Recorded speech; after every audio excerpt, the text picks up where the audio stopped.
Lecture de l'Apocalypse de Saint Jean. Moi, Jean, j'ai entendu une voix qui me disait « Voici que je viens sans tarder, et j'apporte avec moi le salaire que je vais donner à chacun selon ce qu'il a fait. Moi, je suis l'alpha et l'oméga, le premier et le dernier, le commencement et la fin. Heureux ceux qui lavent leurs vêtements, ils auront droit d'accès à l'arbre de la vie, et par les portes, ils entreront dans la ville.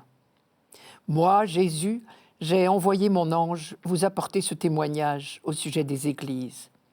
Moi, je suis le rejeton, le descendant de David, l'étoile resplendissante du matin.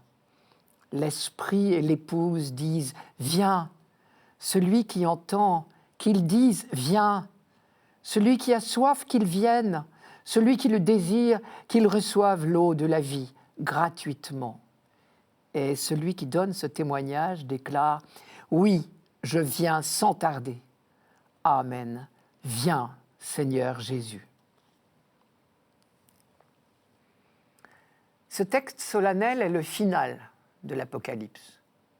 Ce mot de « final » me vient spontanément et au fond, il peut nous aider à entrer dans ce passage à première vue énigmatique. Dans une œuvre symphonique, le final, c'est l'apothéose. Mais tout était déjà contenu dans le début de l'œuvre, ce qu'on appelle l'ouverture. Ici, c'est particulièrement vrai. Les mêmes mots, les mêmes formules se répondent dans le premier et le dernier chapitre de l'Apocalypse, si bien qu'on peut vraiment parler d'une inclusion sur l'ensemble du livre. Plusieurs versets sont donc pratiquement identiques dans le premier et dans le dernier chapitre.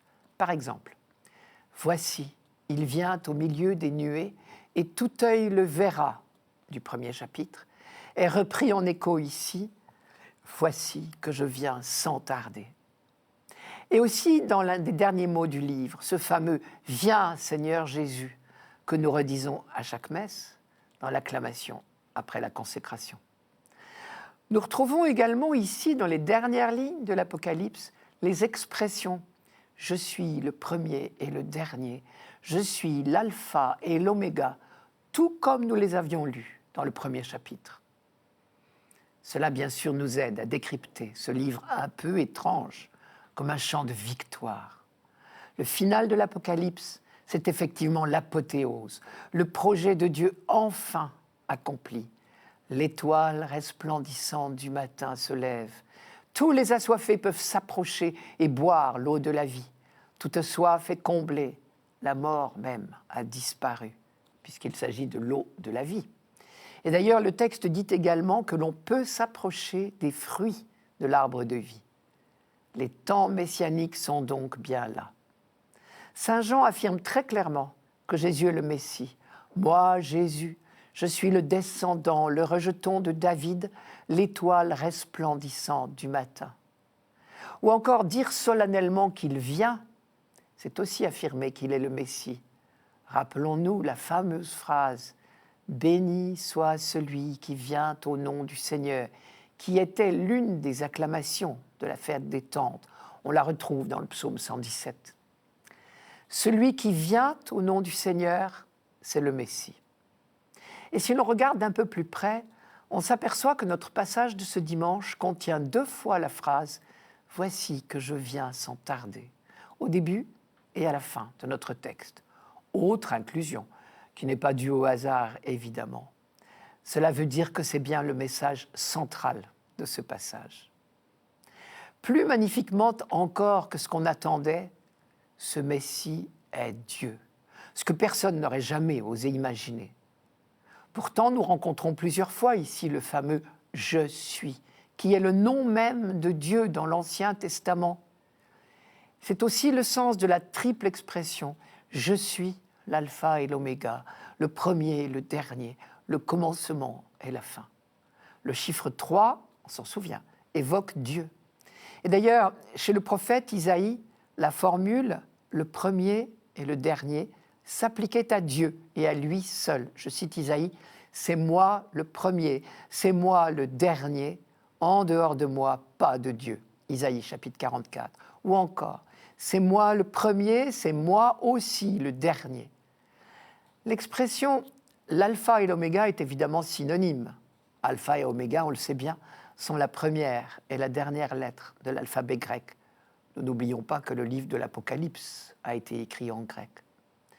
Dans toutes ces expressions, il y a donc une notion de plénitude, d'accomplissement. Un accomplissement qui vient sans tarder à la demande insistante de l'esprit et de l'épouse. L'esprit et l'épouse disent « viens ». L'épouse ici, bien sûr, c'est le peuple chrétien, l'Église.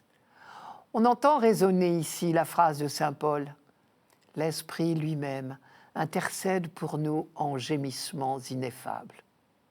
Dernière remarque, l'Apocalypse est également le final de toute la Bible.